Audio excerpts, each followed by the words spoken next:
आवाज जनतेचा, लढा सर्वसामान्य जनतेच्या न्याय व हक्कांसाठी। HPV लसीकरणाबाबत अफवांपासून दूर राहा आणि लसीकरण करून घ्या। राहुरी तालुका आरोग्य अधिकारी दीपाली गायकवाड।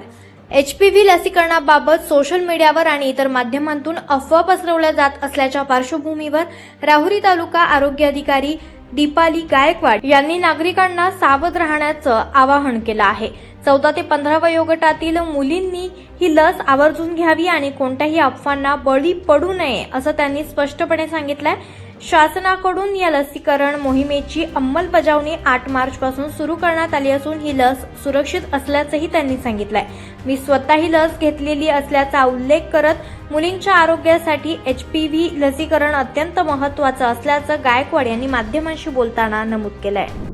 आता आपल्याकडे महाराष्ट्र शासनाने 9 तारखेपासून 9 मार्च पासून माननीय आरोग्य मंत्री महोदयांनी 9 मार्च पासून सर्व महिलांसाठी म्हणजे 14 to 15 इयर्सच्या महिलांसाठी HPV वॅक्सीन इंट्रोड्यूस केलेला आहे।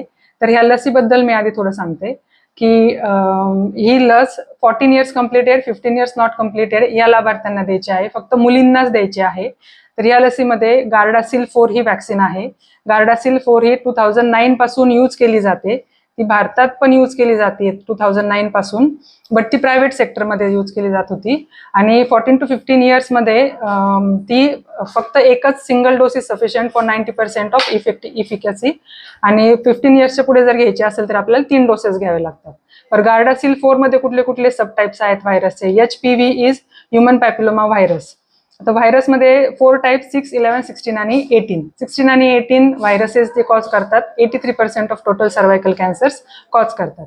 ती लस आपण आधीच 14 इयर्सच्या मुलींनाच देणार आहेत, सो दॅट त्यांच्यामध्ये ऑलरेडी अँटीबॉडीज असतील तर ते नवीन व्हायरस जर इंट्रोड्यूस झाला तर त्यांना तो कॅन्सर होणार नाही। बरं, आता ही वॅक्सिन फक्त आपण PHC अँड अबव म्हणजे PHC, RH, SDH, ग्रामीण civil hospitals and medical colleges इथे देणार आहोत। तर आपल्या तालुक्यामध्ये आता 7 PHCs आहे जिथे ही लसीकरण चालू आहे। तर या लसीसाठी लसीच्या साईड इफेक्ट्स सगळ्यात महत्त्वाचं जे सगळ्यांच्या डोक्यात येतं, साईड इफेक्ट्समध्ये लस टोचल्यानंतर थोडंसं पेन होणार आहे, त्याच्यानंतर गाठ येऊ शकते। लस ही आपल्याला डाव्या अप्पर आर्मला द्यायची आहे। एक सिंगल इंट्रामस्क्युलर 0.5 ml चा डोस आहे। त्याच्यानंतर पॅरासिटामॉलची टॅबलेट पण दिली जाणार आहे। आपल्याला संमतीपत्र लागणार आहे पालकांचं आणि तुम्हाला म्हणजे लाभार्थ्याला सर्टिफिकेट पण देणार आहे वॅक्सिनेशन टेकन म्हणून, जसं कोविडमध्ये आपण देत होतो तसं HPV टेकन असं एक सर्टिफिकेट पण देण्यात येणार आहे। तर या लसीच्या गुंतागुंतीमध्ये या 2 मेजर गुंतागुंती आहेत, फक्त लस टोचल्यानंतर pain at the injection site आणि थोडीशी गाठ येणार आहे, म्हणजे येऊ शकते 50-55% बेनिफिशरीज मध्ये येऊ शकते गाठ। त्यानंतर फेंटिंग अटॅक्स जर त्या टाळायचे असतील तर सकाळी येताना पोटभर जेवण करून यायचं आहे त्या लाभार्थ्याला आणि PHC अँड अबोवला आपल्याला ती लसीचा फायदा घ्यायचा आहे। बरं, ही लस का बरं महत्वाची आहे? कारण तो आजारच किंवा तो रोगच इतका डेंजर आहे। कॅन्सर सगळ्यांनी ऐकलेला असेल। बरं, हा एकमेव कॅन्सर असा आहे ज्याला लस उपलब्ध आहे, बाकीच्या कुठल्याही कॅन्सरला आतापर्यंत लस उपलब्ध नाही। ठीक आहे, आणि भारतामध्ये सगळ्यात जास्त कॉमन किंवा second most common cause of cancer causing death in females हा सर्वायकल कॅन्सर आहे। जगभरात प्रत्येक 7 मिनिटाला एक महिलेचा मृत्यू होत आहे बिकॉज ऑफ सर्वायकल कॅन्सर। ठीक आहे, त्याच्यानंतर फक्त मुलींनाच का द्यायची आहे किंवा 14 इयर्सलाच का द्यायची आहे?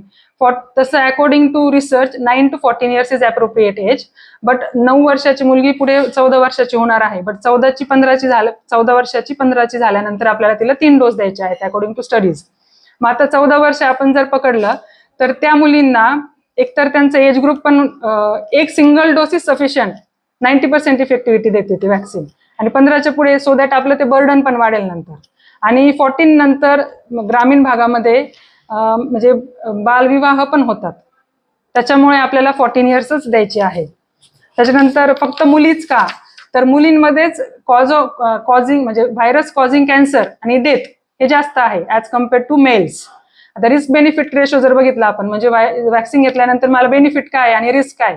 बेनिफिट हा आहे की आतापर्यंत 50 कोटी महिलांनी जगभरात हे वॅक्सिन घेतलेलं आहे, त्यापैकी 2009 पासून एकाही महिलेला कॅन्सर झालेला नाही, सर्वायकल कॅन्सर, आणि पैकी एकीची ही डेथ ही वॅक्सिन घेतल्यामुळे झालेली नाही। त्याच्यामुळे हा जो संभ्रम आहे की डेथ होते हे एकदम खोटं आहे.